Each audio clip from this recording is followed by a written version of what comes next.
Right, we're here doing the Noizze Podcast. We're here with El Moono, or at least 3/4 of El Moono, as far as I can tell. Lost Harry, I'm afraid. Yeah, no Harry, it's okay. We'll speak on behalf of Harry. We'll say that an APB for Harry. Everything's fine. So, The Waking Sun, May the 10th, 2024. So he was fucking excited. So Noizzefest kicks off a run of touring in support of the new album. When you think about the set list, right? When you think about coming out on those big shows coming up, and you've got this Noizzefest starting off, how does the set list conversation happen between you guys as a band? Because you've got that 4 or 5 songs where you might think, this is the best representation of El Moono. We've got this new album we want to support as well. Yeah. How does that conversation occur in terms of decision making and everything that involves in that? I'm a little bit of a little bitch because I'm like, oh, this one hurts my voice a little bit. If it's like a 50 minutes to an hour set, I'm like, guys, can we please do like, We do the easy ones. can we do the easy ones? And at the end, we can do, But Generally though, we do want to play the new stuff. Yeah. That's like, we're a bit of a sucker for that. Even when we recorded The Waking Sun over a year ago now. And it's coming out in January last year we recorded. Well, I have a follow-up question about that, by the way. We tracked there then, and then we were working on it all year. But yeah, even then, we toured with St. Pierre, Snake Invasion, who are also playing tonight. On that tour, we just played all the new tracks. So just excited about it. We're just going to give them that. That's what the crowd wants, man. Exactly. There is always that kind of thing. It's like, we want to have people who are there to have the best fun possible. And so we know the songs that they might want to hear. Absolutely. So it's a mix of all those things. Yeah. Luckily in that demographic where we're kind of like newish to people. Yeah. So anyone who has like seen us has probably seen those old songs because we were playing them for a while anyway. Absolutely, yeah. So yeah, it's just fun. Yeah. Always playing some Force to Smile though. That seems to be the goal. That's really interesting. So like when you sort of come out with a new record, how much does that influence what your decision making when it's like, okay, the song that we thought they'd love, they're not as enthusiastic about, or is the song that we didn't think would be like a massive hit, they're really they're really taken to that. Does that then, we've got to play that because last night this went really well and that type of stuff, how much does that influence? Chains, yeah. I mean, we've had that song for fucking years, but it's only in this album. Yeah. I think we've almost been saving it for this album because we've seen the audience reaction to it all over the years, and it's always been the big. Also, even in the band when you wrote that. It's very early. Yeah, but you very much changed it as well, that's like your parts versus to what Alfie's ones were. I feel like it's come a long way as well, and I don't know, we felt like it was a much more mature sound, even though it was an early writing. So I felt like it was just like, this isn't that the naturally home. suits where you're moving into a direction. Even though it's like a previous song, it actually fits the direction you're going and moving. It forward. really did, Like there was just a soundscape. It was experimental but contemporary enough that I don't know. It just felt like that was the right time for it. Like we didn't even know the second album or third album, but it just felt like that one was right. The chorus fit in with this album's full of these like sort of almost poppy choruses, and that has that. And I think Temple, which we thought about putting Chains on Temple, I think for a bit. Yeah, we did. And I guess we just thought that album's a really post rocky soundscapey record, and didn't really have any of the big kind of tunes that this one does. So that's interesting. I want to talk about that a little bit. If you listen to the title track, like you go on Spotify, you find The Waking Sun, it's that first track, the title track, and that's naturally you think, that's the representation of what the band want to be. The title track's so important. That there's a deliberate reason for that. And for me, listening to that, I was like, man, this is introspective. This is bigger. It's got the heaviness and the groove of the previous records, but it seems like you're taking like a different kind of direction with the choruses and this sort of soaring, sort of almost like quite melancholic sort of melodies and stuff. Was that a deliberate decision, or is that just the way that you guys are naturally progressing as musicians together?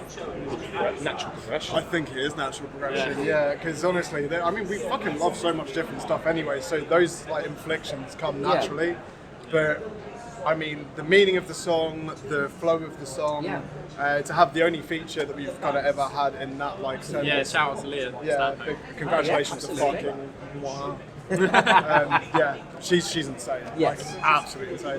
When that sort of breakdown hit, in the demo we were just sort of jamming out to it on sort of acoustic guitars almost. Wow, okay. And then I think actually, that's interesting in itself, right? Like you envision a song at its most Spartan level. Yeah. And then you manage to come up with a conversation where you think, this needs a feature. It was just this empty space, and we did think about having it as this huge section of just chords and getting lost in it and stuff. And then we're big Pink Floyd fans, I suppose. Oh man. Great Gang in the Sky energy Oh is what we man, wanted. 100%. So we'll, Well, that's really interesting because like you listen to the albums and you draw natural connections with bands within the genre. Yeah. You're talking about Floyd. Yeah. Like, how do you like remonstrate with like, this is my influence from like a completely different world? How do you even like take pieces of that into your songwriting and stuff like? That must be such a difficult We just do it decision. all the time, man. It's Yeah. just such a... We all love Flex. music. Oh, we just We all love music. But like, we include Pink Floyd in that songwriting. It's no big deal. It's fine. Buy it over next week. I think it's just natural. It's just like, you know, you listen to songs.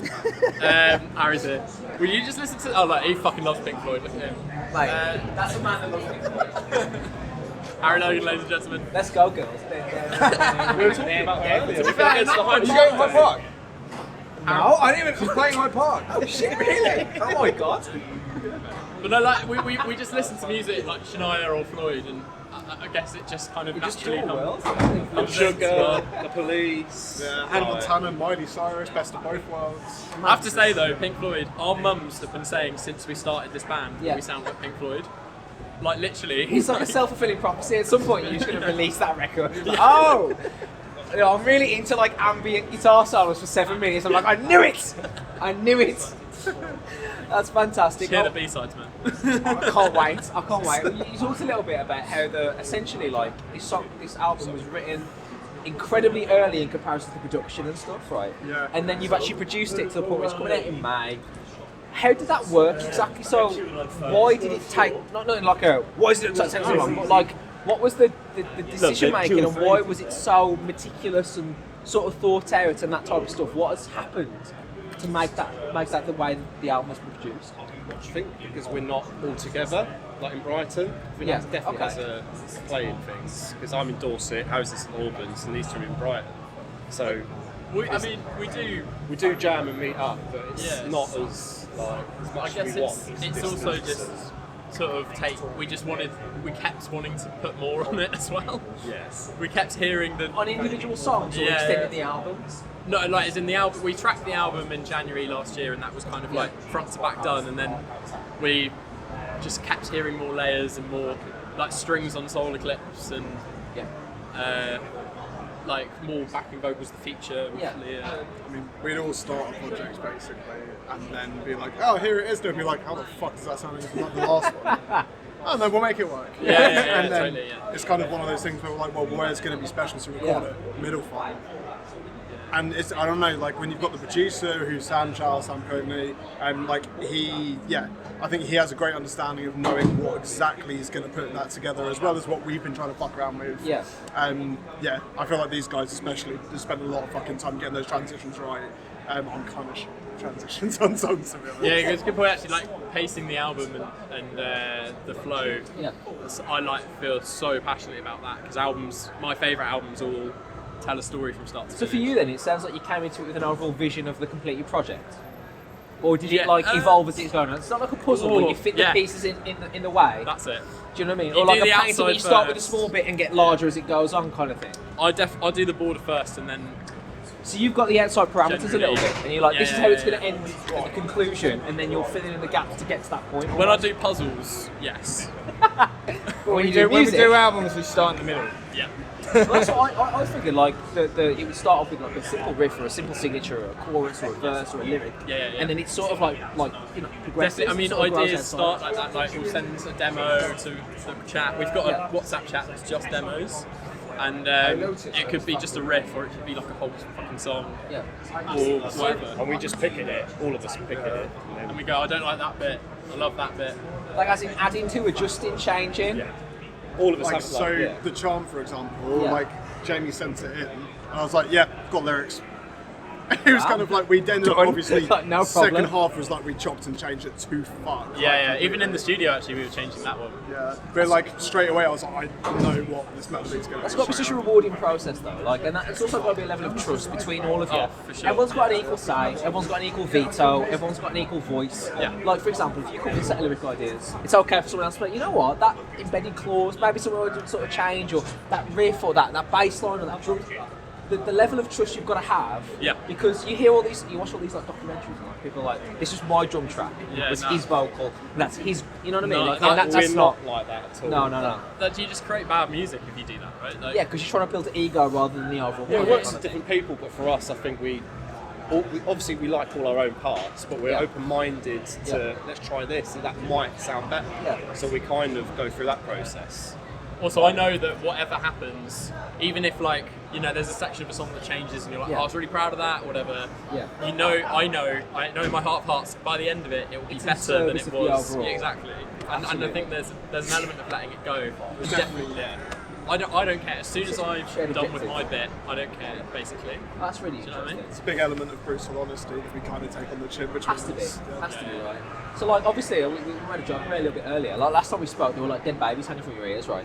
So, that was a real... That's what... Sounds like a saying. Yeah, exactly. Oh, mate, last time I saw you, No, like, no, dead wives' babies. tale, though, thankfully. I was like, Jesus Christ. But, like, we talk about, like, You were fucked. we talk about musical direction. We talk about song lyric changes. And so we don't really talk about thematic and narrative.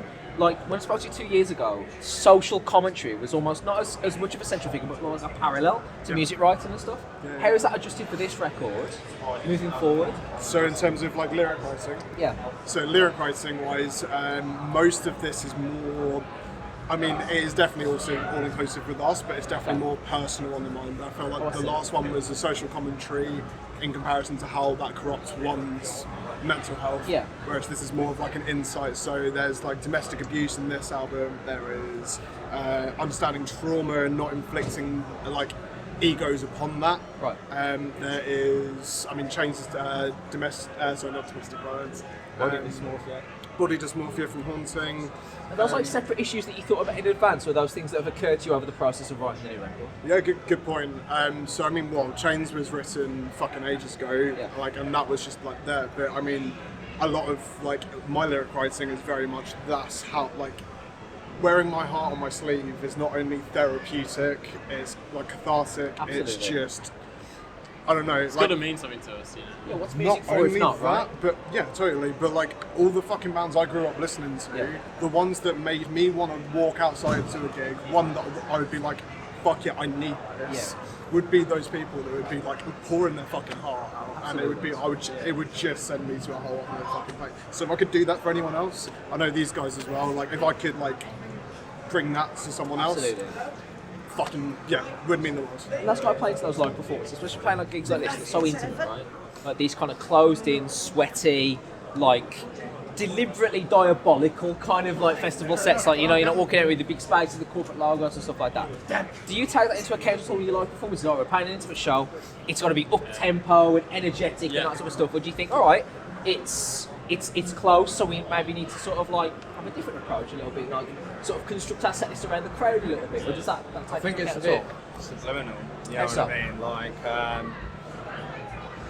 I think we do all those things, but you don't think about it. Yeah, you it's just like a sort, you just sort of conversation read the room, and you go like, oh, there's probably like this much room, and there's probably like 10 people in that space, and then like if you like do like play it a certain way, Yeah, they'll yeah. start to like bop about like a pogo stick, As long as it It sounds sounds- good, I think that's pretty much. Yeah, I mean, that's we got to do be the like set central. the That's got tempo. to be the central. Yeah, I feel like for a gig like this, we wouldn't really bust out like the final track on the record song with clips Yeah, or something yeah. like that, like because it's like, oh no, you know, I you need to didn't stuff bring my in. candles or anything. Yeah, exactly, Oh. yeah. And like, Someone's got to be prepared. if we had like an hour and it's our own show, you need that flux and that up and down Absolutely, thing. yeah. Because I think when it's half an hour, it's just like you will kind of want to just Showcase. boom, Absolutely. This is who we Well, are. that's Great the song. interesting point as well. Actually, Well, similarly, it's the so Waking interesting. Sun, the side title track you talk about, I don't know if that would necessarily work in these. We haven't actually played that live before. Man, So- that so- opening minute and a half. Just like, come on now.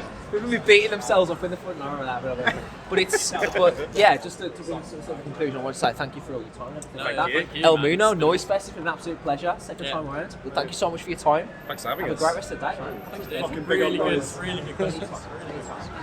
Cheers, guys. Cheers. Congratulations again. Absolute pleasure. Look after yourselves. Anytime, man. Anytime. Thank you so much. Have a great evening. Thank you so much for your time.